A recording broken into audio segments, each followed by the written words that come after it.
बिस्मिल्लाहिर्रहमानिर्रहीम। आज के बाद आपका बेडशीट बिछाने का झंझट जो है हमेशा के लिए ख़त्म हो जाएगा। आपने बस ये चाबियाँ जो हैं बेड के ऊपर रखनी है और इस झंझट को ख़त्म कर देना है। और क्या आप भी इस तरह के शॉपर जो हैं उनको बेकार समझकर फेंक देती हैं, तो आज के बाद इनको बिल्कुल भी बेकार समझ के नहीं फेंकना। टॉवल में इस तरह से आप चीज़ें लपेट के अपना बहुत बड़ा प्रॉब्लम सॉल्व कर सकते हैं और बगैर किसी मशीन और बगैर बिजली के मलाई से मक्खन बनाने का मुकम्मल तरीका और चूल्हे पर नमक डालते ही आप हैरान हो जाएंगे। अस्सलाम वालेकुम, welcome to my YouTube channel. खुश आमदीद, खुश रहें, खुशियाँ बांटें और हमेशा एक दूसरे का ख्याल रखें। मनी सेविंग टिप्स हैं, टाइम सेविंग टिप्स हैं। वीडियो को बिल्कुल भी स्किप नहीं करना है, वीडियो फुल वॉच करनी है। आपका बहुत सारा फ़ायदा होने जा रहा है, आपने वीडियो को फुल वॉच करना है। तो चलते हैं अभी फर्स्ट टिप की तरफ। फर्स्ट टिप जो है, क्या आपने आज से पहले कभी चूल्हे के ऊपर नमक डाला? नहीं डाला ना, तो अब डाल के इस सर्दियों में आपका ये वाला प्रॉब्लम जो है फटाफट से सॉल्व होने जा रहा है। तो आपने क्या करना है, आपने चूल्हे के ऊपर पानी जो है ना 2-3 ग्लास पानी डाल के आपने किसी भी पैन के अंदर चूल्हे के ऊपर रख देना है। और उसके बाद उसके अंदर आपने 2 चम्मच भर के जो है नमक के डालने हैं और 1 चम्मच जो है, 1 या आधा चम्मच आपने इसके अंदर सरफ जो है वो डाल देना है। इसके बाद आपने इसको अच्छे से 1-2 बॉयल देने, और जब पानी अच्छे से उबलने लग जाए तब आपने इसको चूल्हे से उतार लेना है और कोई भी बर्तन ले और उसके अंदर आप डालेंगे 1 चम्मच बेकिंग सोडा, जिसको मीठा सोडा कहते हैं, वो डालना। और उसके अंदर आपने सिरका जो है 2 चम्मच के बराबर सिरका जो है वो डाल देना। सिरका और मीठा सोडा जो है आपको पता है मिलके बड़ा इनका अच्छा जो है रिएक्शन होता है। तो इसके बाद हम इसको क्या करेंगे, हम इसके अंदर जो हमने पानी बॉयल किया था चूल्हे के ऊपर नमक डाल के, हम उसको इसके अंदर जो है ना डाल देंगे। तो ये देखिएगा इतना अमेजिंग वर्क करेगी ना ये वाली टिप, आप हैरान हो जाएंगे। इसके बाद आपने चूल्हे के बर्नर जो हैं वो उतार के तो इसके अंदर डिप कर देना। डिप करके आपने इसको थोड़ी देर के लिए रखना है, 4 या 5 मिनट के लिए आप इसको छोड़ दें। फिर उसके बाद आपने क्या करना है, उसके बाद आपने ले लेना है ब्रश, और ब्रश के ऊपर कोई भी आप लिक्विड साबुन यूज़ कर सकते हैं या जो भी आप यूज़ करते हैं वो लें। और उसके बाद ब्रश लेके, टूथब्रश लेके उससे आपने इसको अच्छे से क्लीन कर लेना है। तो आप देखिएगा कि पूरी सर्दियाँ आपके चूल्हे के साथ कोई प्रॉब्लम नहीं होगी। आपके चूल्हे की गैस जो है वो प्रॉपर से आएगी, बल्कि अच्छी वाली गैस आएगी, क्योंकि चूल्हे के ऊपर ज़ंग वगैरह लगा होता है और चूल्हा जो है वो प्रॉपर से वर्क नहीं करता है। तो अगर आप इस टिप को फॉलो करेंगे तो आपकी गैस का प्रॉब्लम जो है ना वो वाला अच्छे से सॉल्व हो जाएगा। क्योंकि सर्दियों में क्या होता है कि एक तो गैस जो है पीछे से बहुत काम आती है, और दूसरा फिर चूल्हे के ऊपर कोई दूध चाय वगैरह गिर जाती है, ये कोई भी चीज़ गिर जाती है ना, चूल्हा प्रॉपर से वर्क नहीं करता है ना, तो फिर गैस का बहुत प्रॉब्लम होता है। और जो काम आधे घंटे में होता है उसके लिए 1 घंटा लग जाता है। तो चलते हैं भाई नेक्स्ट टिप की तरफ। नेक्स्ट टिप जो है, आपने क्या करना है, आपको किसी मशीन की ज़रूरत नहीं, आपको बिजली की ज़रूरत नहीं, आपने 10 दिन की मलाई जो है ना तकरीबन वो इकट्ठी कर लेनी है। 10 दिन की मलाई आपने इकट्ठी करके तो उसको फ्रिज में रखना है, बाहर नहीं रखना है, फ्रिज में रख लें। फ्रीज़र में भी नहीं रखना, फ्रिज में रखना है आपने। 10 दिन की मलाई को कुछ भी नहीं होता, उसमें ज़रा भी स्मेल नहीं आती अगर फ्रिज के अंदर भी पड़ी रहे। उसके बाद आपने इसको किसी बर्तन के अंदर, खुले बर्तन के अंदर डाल लेना है। और उसके बाद आपने ये हाथ वाली जो मधानी होती है ना, इससे आपने ये वाला काम करना है। बहुत ज़्यादा टाइम नहीं लगेगा, आपने इसको 6-7 मिनट तक इस तरीके से हिलाते जाना है, हिलाते जाना है। आप देखिएगा कि जब आप इसको 6-7 मिनट तक हिलाएंगे ना तो इसके अंदर से जो थोड़ी सा दूध होता है इसके अंदर वो लैदा होना शुरू हो जाएगा, और आपका मक्खन जो है वो लैदा होना शुरू होना हो जाएगा। तो उसके बाद आपने क्या करना है, आपने लेना है लीमू, 1 लीमू या आधे लीमू का अपने मलाई के हिसाब से रस जो है वो इसके अंदर डाल देंगे। मलाई का रस डालने से जो है ना आपका काम और भी आसान हो जाएगा, और जिस काम के लिए आपको ज़्यादा टाइम लगना था वो आपका काम फटाफट हो जाएगा, क्योंकि इससे आपका मक्खन जो है ना वो फटाफट से निकल आएगा। इसके बाद बहुत ज़्यादा टाइम नहीं लगेगा, आपने इसको 4 या 5 मिनट और हलाना है। और उसके बाद आप देखिएगा कि मलाई में से मक्खन जो है कैसे फटाफट से और अच्छे वाला मक्खन जो है ना वो निकलेगा। क्योंकि जब हम इसको ग्राइंड करते हैं ना तो बाज़ औक़ात क्या होता है कि कभी-कभार सही से मक्खन नहीं निकलता है। लेकिन अगर आप इस टिप को फ़ॉलो करेंगे तो ना आपकी बिजली लगेगी और ना ही आपका कोई और काम, आपकी मलाई में से इतना मोटे वाला ताज़े वाला मक्खन जो है वो निकल गया। देखिए कितनी आसानी के साथ जो है दूध उसका अलहदा हो गया है। इसमें पहले भी मैंने थोड़ा-सा पानी डाला है, दोबारा से फिर मैंने थोड़ा-सा पानी डाला है ताकि हमारा मक्खन जो है ना वो अच्छे से निकल आए। तो भई अब आपको मक्खन निकालने के लिए किसी मशीन की ज़रूरत नहीं है, किसी बिजली की ज़रूरत नहीं है। बस आप फटाफट से इस टिप को फ़ॉलो करके आप अपना ये वाला प्रॉब्लम जो है सॉल्व कर सकते हैं। फटाफट से बस आप इसको किसी खुले बर्तन के अंदर डाल के तो अपने ये वाला काम जो है कर सकती हैं। तो उम्मीद है कि ये वाली टिप भी आपको अच्छी लगी हो।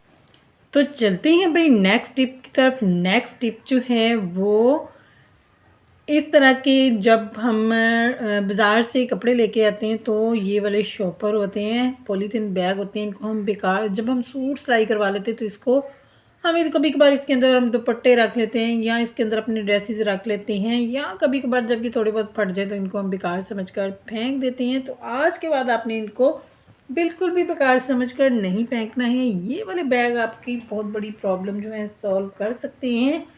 वो किस तरीके से, आपने क्या करना है, आपने ले लेना है हैंगर। हैंगर आपने ब्रीक वाला हो वो ज़्यादा बेस्ट रहेगा, क्योंकि इसमें हम इतना ज़्यादा बर्डन नहीं डाल रहे हैं। तो आपने ब्रीक वाला हैंगर जो है वो ले लेना है और उसके बाद आपने, अगर आपके पास स्टेपलर है तो उससे पिन लगा लें, नहीं तो आप सेफ्टी पिन जो है ना वो लगा दें और लगा के इस हैंगर को शॉपर के साथ जो है ना आप अटैच कर दें। और उसके बाद भी देखिएगा आपकी बहुत बड़ी प्रॉब्लम जो होती है ना, अक्सर ही हमें चीज़ें ढूंढना पड़ती हैं। आज के बाद आपको चीज़ें जो है वो ढूंढना नहीं पड़ेंगी। और इस टिप को फॉलो करते हुए आपकी स्पेस सेविंग का प्रॉब्लम सॉल्व होगा। बच्चियों को जो प्रॉब्लम होती है वो वाली सॉल्व होगी। वो कैसे कि बच्चियों की जो चीज़ें होती हैं, जो अंडरगारमेंट्स होती हैं या इस तरह की चीज़ें होती हैं जिनको आप सामने नहीं रख सकते, तो उनको इस तरीके से एक इस बैग के अंदर, पॉलीथीन बैग के अंदर डाल के आप अपनी अलमारी में एक साइड पे लटका दें और बच्चों को जो है या बड़ों को ढूंढने में आसानी होगी। इसके अलावा आप इसके अंदर जो भी चीज़ें रखना चाहें रख सकते हैं। आप देखिएगा सॉक्स वगैरह रखना चाहें वो भी रख सकते हैं। सॉक्स वगैरह रख के आप इसको एक साइड पे रख दें, अलमारी के अंदर हैंग कर दें, कहीं भी आप इसको लटका दें तो चीज़ें ढूंढने में बहुत आसानी होगी। और चीज़ें जब सामने नज़र आएँ तो फिर परेशानी जो है वो बहुत कम हो जाती है और फटाफट से चीज़ मिल जाती है। और जब चीज़ें ढूंढते लगते हैं तो एक चीज़ को ढूंढते ढूंढते 3-4 चीज़ें और इधर उधर हो जाती हैं, तो ये वाला प्रॉब्लम जो है ना वो भी सॉल्व हो जाएगा। तो उम्मीद है कि ये टिप भी आपके कुछ ना कुछ काम आएगी। तो चलते हैं नेक्स्ट टिप की तरफ। नेक्स्ट टिप जो है मोबाइल कवर को लेके। क्या आज से पहले आपने कभी मोबाइल कवर में साबुन रखा है? नहीं रखा ना, तो अब रख के देखिएगा कि क्या कमाल काम होता है। आपने क्या करना है, आपने ले लेना है मोबाइल कवर। मोबाइल कवर घरों में अक्सर ही ख़राब या उनके कलर चेंज हो जाते हैं, ख़राब हो जाते हैं या थोड़े बहुत टूट जाते हैं, तो इनको हम बेकार समझकर फेंक देते हैं। तो आज के बाद आपने बिल्कुल भी इस मोबाइल कवर को फेंकना नहीं है, आपने इसको रख लेना है और इसको यूज़ करना है। यूज़ किस तरीके से करेंगे, क्या होता है कि हम जब भी हम बेसन के ऊपर साबुन इस तरीके से रखते हैं, एक तो हमारा साबुन जो है ना वो ज़ाया बहुत होता है, दूसरा जो है ना बार बार वो नीचे गिरता है, हम उसको रखते हैं वो स्लिप होकर नीचे गिर जाता है।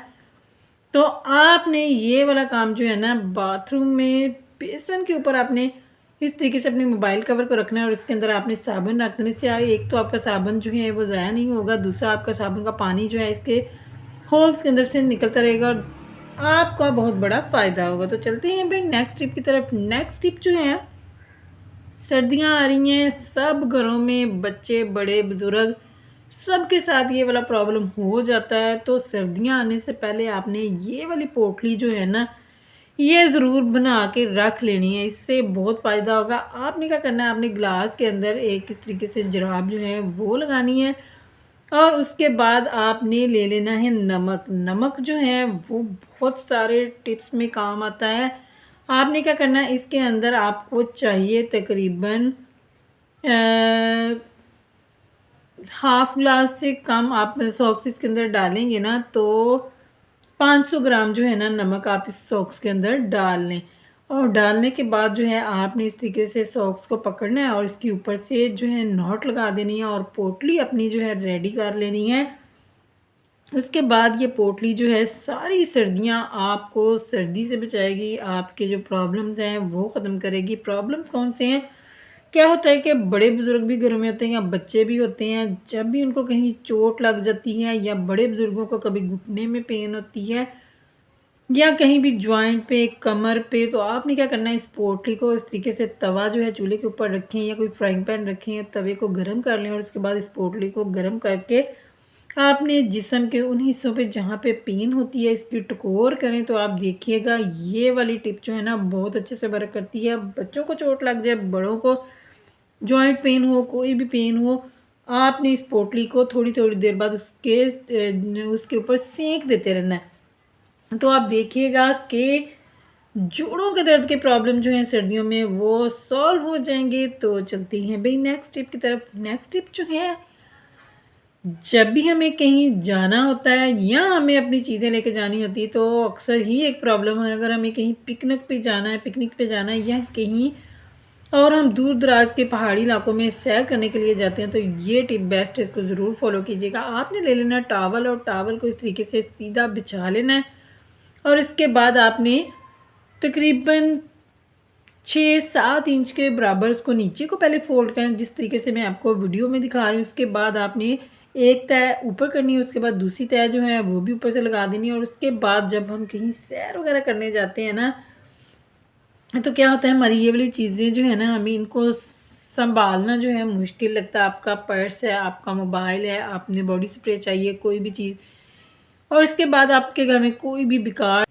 बेल्ट पड़ी होती है या बच्चों की कोई भी छोटी बेल्ट है, तो आप इसको यूज़ कर सकते हैं, वो लगा लें और इसके बाद आपने इसको फुल को फ़ोल्ड कर लेना और जो हिस्सा हमने नीचे को फ़ोल्ड किया उसको आपने ऊपर को खोल देना है। उससे क्या होगा कि आपका एक छोटा-सा बैग जो है वो रेडी हो जाएगा और इसके बाद आप सफ़र में जाएँ, कहीं भी जाएँ, पहाड़ी इलाकों में सैर करने जाएँ, आपकी चीज़ें जो हैं बिल्कुल भी गुम नहीं होंगी और ईज़िली आपकी चीज़ें जो हैं सेफ़ रहेंगी। और उसके बाद आपने इसको ऊपर को करके आपने बेल्ट जो है उसको अच्छे से टाइट करके बाँध लेना है और इसके बाद आप इसको देखिएगा, आपका छोटा-सा एक वॉलेट जो है वो रेडी हो जाएगा और इसमें आपकी बहुत सारी चीज़ें जो हैं वो आ जाएँगी। तो उम्मीद है कि ये टिप आपको अच्छी लगी होगी। तो चलते हैं भई नेक्स्ट टिप की तरफ। नेक्स्ट टिप जो है कि आज से पहले आपने बेडशीट के ऊपर इस तरीके से चाबियाँ लगाई हैं, नहीं लगाई है ना, तो भई अब लगा के देख लीजिए। चाबियाँ लगा के आप बहुत बड़ा प्रॉब्लम जो है सॉल्व कर सकती हैं। क्या होता है कि सुबह उठते ही सबसे पहला जो काम होता है ना हमारा, वो यही होता है कि बेडशीट सेट करनी होती है। तो हम अपनी बेडशीट को फटाफट से किस तरीके से सेट करें कि हमारी बेडशीट जो है हफ्ता बिछी रहे, लेकिन हमारी बेडशीट जो है बच्चे छलांगे लगाएं या कुछ भी हो, हमारी बेडशीट जो है वो अच्छे से फिक्स रहे। तो उसके लिए ये वाली टिप जो है बहुत अच्छे से वर्क करती है। आपने क्या करना है, आपने चाबियों का जो चेन है ना, की चेन, वो निकाल लेनी है। आपने इस तरीके से इसको छल्ला, रिंग भी कहते हैं, वो आपने निकाल लेना है चाबियों का और इस छल्ले को यूज़ करते हुए हम अपनी बेडशीट को इस तरीके से फिक्स करेंगे कि हमारी बेडशीट जो है बिल्कुल भी नहीं हिलेगी। सुबह को बिछाएँगे तो 3-4 दिन के बाद ही उस बेडशीट को हम दोबारा से सेट करेंगे। तो आपने इस टिप को ज़रूर फ़ॉलो करना है। तो अगर आप लोगों को मेरी कोई छोटी से छोटी टिप ट्रिक भी अच्छी लगे तो आपने मेरे चैनल को जो है सब्सक्राइब करना है, लाइक करना है, शेयर करना है। उसके बाद आपने बेडशीट के चारों कोने जो है ना उनके साथ ये वाला काम करना है। आपने बेडशीट का कोना इस तरीके से पकड़ना है और की चेन जो है उसको इस तरीके से इसके अंदर डाल के आपने इसको अच्छे से, ये देखिए, इस तरीके से डाल के इसके अंदर अच्छे से फिक्स कर देना है, क्योंकि बेडशीट कॉर्नर से ही निकलती है। तो अगर आप इसको अच्छे से फिक्स कर देंगे तो बेडशीट बिल्कुल भी नहीं निकलेगी और अच्छे से फिक्स हो जाएगी। आपने इसको नीचे करके, नीचे बेड के नीचे जो फटियाँ सी लगी होती हैं उसकी फटियों के अंदर से आपने इसको नीचे को निकाल देना और नीचे को निकालने के बाद आपने इसको दोबारा से उस फटी के अंदर जो है अच्छे से फिक्स कर देना। तो आप देखिएगा कि इस तरीके से बेडशीट बिछाने के बाद आपकी बेडशीट जो है बिल्कुल भी नहीं हिलेगी, बिल्कुल भी नहीं हिलेगी। 2-3 दिन तो आपकी बेडशीट जो है बिल्कुल भी कहीं नहीं जाने वाली। देखिए, नीचे से मैंने इसको निकाल लिया और बहुत अच्छे से फिक्स हो गई, क्योंकि इसके अंदर रिंग है और अब ये रिंग जो है इसको मजबूती से कैच करके रखेगा और